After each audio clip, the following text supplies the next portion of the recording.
त्यांनी अहवाल सादर केलेला आहे. अहवालात नक्की काय म्हटलेलं आहे? प्रथमदर्शनी चूक नक्की कुणाच्या आढळून येते? आज पोलीस आयुक्त कार्यालयामध्ये अमित कुमार, पोलीस आयुक्त Ranjan Kumar Sharma, joint CP Shaileji Galkhade, additional CP crime Nikhilji Pingale, DCP crime Sandeepji Gill, DCP zone, Milindji Mohite DCP, Rajkumarji Shinde DCP, Hemantji Jadhav DCP, Sambhaji Kadam DCP 2-3, Smarthnathji Patil DCP 2-2, Nandini Awade आमच्या राज्य महिला आयोगाच्या सेक्रेटरी, ससूनचे डीन यल्लप्पा जाधव, त्याचबरोबर एक्साईज ऑफिसर श्री पाटील आणि आरोग्य विभागाचे उपसंचालक डॉक्टर राधाकिशन पवार यांच्या उपस्थितीमध्ये आज आढावा बैठक या ठिकाणी पार पडली.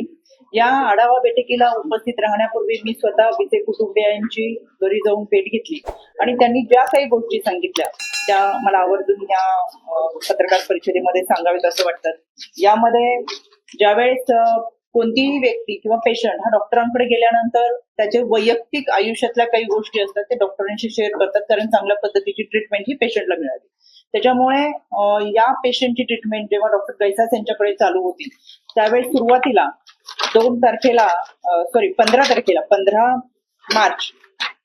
15 मार्चला पहिल्यांदा पेशंट हे डॉक्टरांना भेटलेले आणि त्यांनी 15 तारखेला भेटल्यानंतर 15 मार्चला भेटल्यानंतर त्या अगोदरची जी ट्रीटमेंट चालू होती किंवा कशा पद्धतीने ट्रीटमेंट घेतली आणि पेशंटची सर्व मेडिकल हिस्ट्री डॉक्टरांना सांगितलेली होती, तसं डॉक्टरांनी याच्यामध्ये सुद्धा नमूद केलेलं होतं. आणि पेशंटची मेडिकल हिस्ट्री फक्त डॉक्टरांना माहित होती. पण ही घटना घडल्यानंतर दीनानाथ मंगेशकर हॉस्पिटलनी स्वतःची जी समिती नेमली आणि त्या समितीचा जो अहवाल दिला त्या अहवालामध्ये स्वतःला वाचवण्यासाठी त्यांनी पेशंटच्या वैयक्तिक आयुष्याच्या ज्या गोपनीय गोष्टी आहेत त्या जाहीररित्या सोशल मीडियाच्या माध्यमातून मांडले. त्याचा मी निषेध करते. याच्यासाठी दीनानाथ मंगेशकर हॉस्पिटलला समज दिली जाईल आणि याबाबत या कुटुंबांनी ऑब्जेक्शन घेतलेलं आहे. तसं लेखी पत्र देखील त्यांनी आयोगाला दिले. या पत्रामध्ये राज्य महिला आयोगाला त्यांच्या संपूर्ण कुटुंबातल्या महिला सदस्यांनी हे पत्र दिलेलं आहे की आमच्या आयुष्यातल्या गोपनीय गोष्टी या स्वतःला वाचवण्यासाठी दीनानाथ मंगेशकर हॉस्पिटलच्या समितीने जाहीररित्या सोशल मीडियाच्या माध्यमातून मांडलेल्या आहेत, त्याच्यावरती कारवाई केली जावी आणि या अनुषंगाने देखील आजच्या बैठकीमध्ये चर्चा झाली. यानंतर हॉस्पिटलमध्ये जेव्हा पेशंट गेले होते तर जवळजवळ 9:01 हॉस्पिटलमध्ये पेशंटची एंट्री आहे. याच्यामध्ये पेशंटला 28 तारखेला खरं तर 2 तारखेला बोलवलं होतं, पण हेवी ब्लिडिंग होतंय म्हणून 28 तारखेला पेशंट हा हॉस्पिटलमध्ये गेल्यानंतर डॉक्टरांशी संपर्क झाला. डॉक्टरांशी संपर्क झाल्यानंतर डॉक्टरांनी हॉस्पिटलमध्ये पेशंटला बोलवलं. संबंधित स्टाफला सूचना दिल्या की सर्जरीसाठी म्हणजे डिलिव्हरीसाठी आपण ऑपरेशनची तयारी करावी. त्या पद्धतीने स्टाफने ऑपरेशनची सुद्धा तयारी केली आणि पेशंटला ऑपरेशन थिएटरमध्ये घेऊन जाण्या अगोदर 10 लाखाची मागणी केली. त्या 10 लाखाची मागणी करत असताना पेशंटच्या नातेवाईकांनी आणि हीच गोष्ट पेशंट समोरच घडत होती.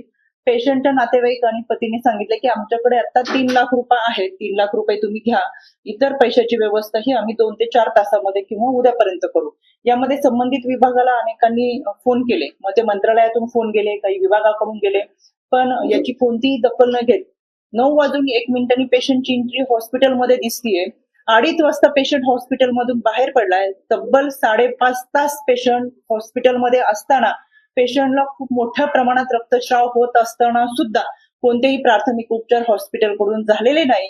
डॉक्टरांनी पेशंटच्या नातेवाईकांना सांगितलं की तुमच्याकडे जे काही औषध असेल, हा रक्तस्राव होऊ नये म्हणून यासाठी तुमच्याकडेच काही औषधं असतील किंवा तुमच्या जवळचे जे काही टॅबलेट असतील ते घ्या आणि तुम्ही तुमच्या पद्धतीने पेशंटवरती उपचार करा. यामध्ये 5.5 तासामध्ये हॉस्पिटलनी कुठेही पेशंटवर उपचार केले नाहीत, सहकार्य केले नाही. या सगळ्या कालावधीमध्ये पेशंटची मानसिकता फार खचून गेली आणि त्याच्यानंतर 2:30 वाजता पेशंटच्या नातेवाईकांनी निर्णय घेतला की पेशंटला ससून हॉस्पिटलमध्ये घेऊन जावं.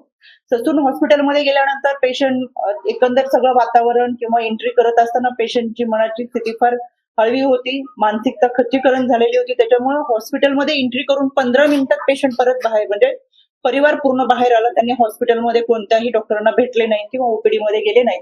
त्यानंतर तिथून ते सूर्य हॉस्पिटलमध्ये गेले.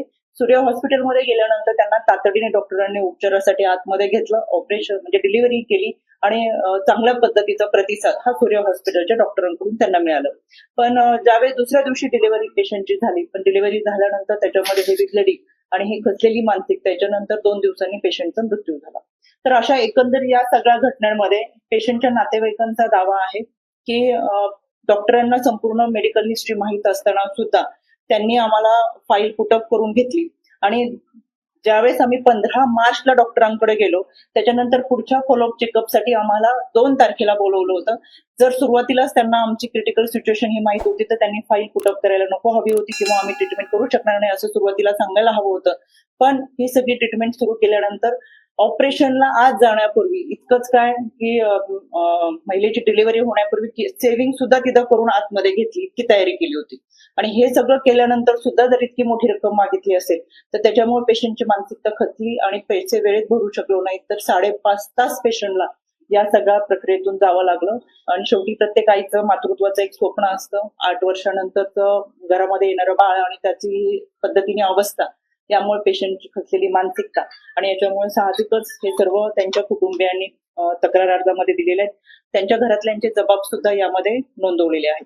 यानंतर राज्य महिला आयोग आणि राज्य शासनाला समिती स्थापन करण्याच्या सूचना दिल्या होत्या. त्या अनुषंगाने डॉक्टर राधाकिशन पवार यांच्या अध्यक्षतेखाली एक 4 सदस्यीय समिती स्थापन करण्यात आली.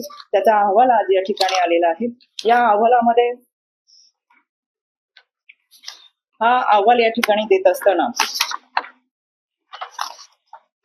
Doctor Radhakishan Pawar, doctor Prashant Wadikar, doctor Nagnath Ellape, doctor Neena Borade आणि डॉक्टर कल्पना कांबळे या 4 सदस्य हे डॉक्टर राधाकिशन पवार यांच्या अध्यक्षतेखाली यांनी या समितीचा अहवाल सादर केलेला आहे. याच्यामुळे केवळ दीनानाथ मंगेशकर हॉस्पिटलच नाही तर Dinanath Mangeshkar hospital, Sassoon hospital आणि सूर्य हॉस्पिटल या तिन्ही हॉस्पिटलचा अहवाल याच्यामध्ये दिलेला आहे. पण यामध्ये ज्या संबंधित महिलेचा मृत्यू झालेला आहे तर हा मृत्यू हा माता मृत्यू असल्याने या संबंधात सखोल चौकशी ही माता मृत्यू अन्वेषण समिती यांच्या माध्यमातून करण्यात येत आहे. आणि यामध्ये सर्व बाबींची सखोल चौकशी करून हा अहवाल व माता मृत्यू अन्वेषण समितीचा अहवाल यावरून या निष्कर्षांसाठी अंतिम अहवाल हा आज संध्याकाळपर्यंत तयार होईल. त्याच्यामुळे त्याचबरोबर धर्मादाय आयुक्तांच्या अध्यक्षतेखाली एक समिती स्थापन करण्यात आलेली आहे. या समितीचा अहवाल देखील हा उद्यापर्यंत सादर होणार आहे. एकूण 3 समित्या याच्यासाठी काम करतात. आता जो अहवाल डॉक्टर राधाकृष्ण पवार यांनी दिलेला आहे त्याचबरोबर माता मृत्यू अन्वेषण समितीचा अहवाल हा आज संध्याकाळपर्यंत सादर होईल आणि तिसरा धर्मादाय आयुक्तांचा अहवाल हा उद्या सकाळपर्यंत सादर होईल. त्याच्यामुळे ह्या एका अहवालानुसार अतिशय म्हणजे ज्या पद्धतीने खरं तर पेशंटला यांनी प्रतिसाद देणं, पेशंटवरती उपचार करणं अपेक्षित होतं तसं कुठेही या हॉस्पिटलनी केलेलं नाही.